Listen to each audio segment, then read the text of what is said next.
vous est présenté par Eric Ambago. Bonjour. Deuxième affaire Jean-Pierre Bemba à la CPI, affaire corruption des témoins. La procédure évolue à pas de tortue. La défense dénonce des manœuvres inacceptables de la part des juges. On écoute à ce sujet Jean-Jacques Bougani, il est représentant du MLC en Belgique.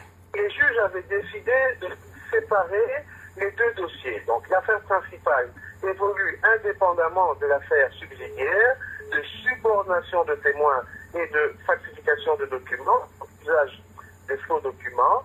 Et pour cela, les charges ne sont pas encore fixées. Donc il n'y a pas encore d'audience de confirmation de charges.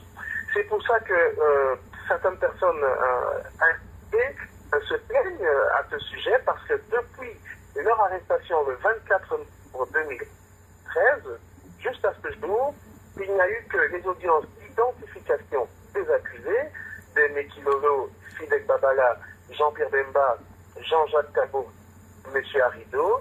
Depuis les audiences d'identification de témoins dans la seconde affaire, il n'y a pas encore eu d'audience de confirmation de charges.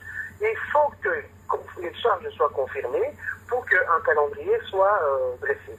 À ce jour, nous nous plaignons d'autre part de cette attitude de la Cour qui fait traîner délibérément la deuxième procédure. Mais la bonne nouvelle est que les deux dossiers évolueront séparément et que Jean-Pierre Bemba aura l'issue à son dossier principal en janvier 2015. Quand est-ce que sera rendu le premier verdict, le verdict sur la première affaire de Jean-Pierre Bemba? Janvier 2015 est le verdict qui sera rendu par les juges dans l'affaire concernant le procureur contre Jean-Pierre Bemba.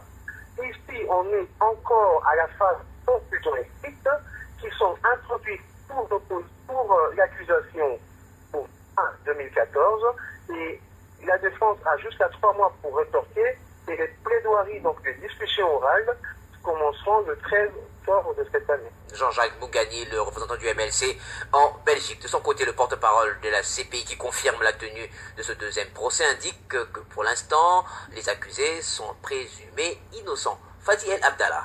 Ces personnes-là sont présumées innocentes, sauf si après la procédure, leur culpabilité sera prouvée au-delà de tout doute raisonnable.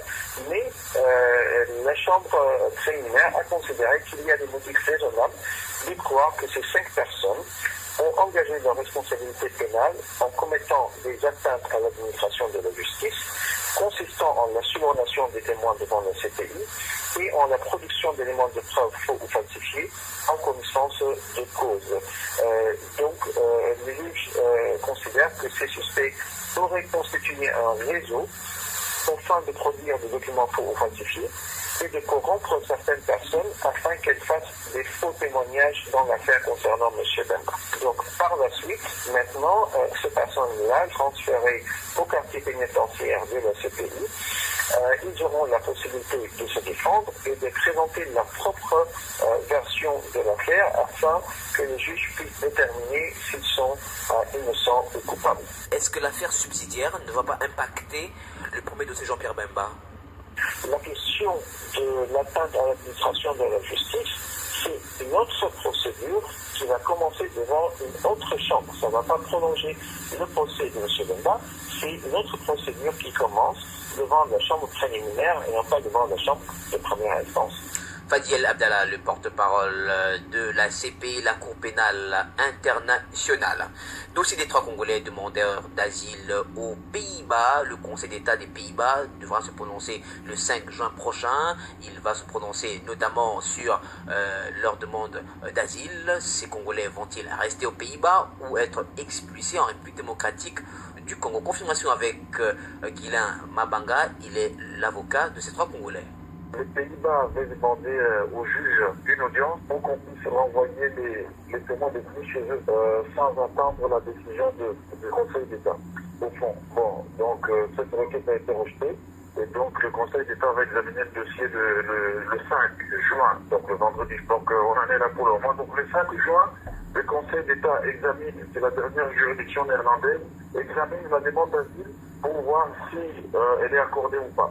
La décision du Conseil d'État est irrévocable. Dans l'ordre juridique néerlandais, c'est la dernière décision. Donc, elle sera appliquée.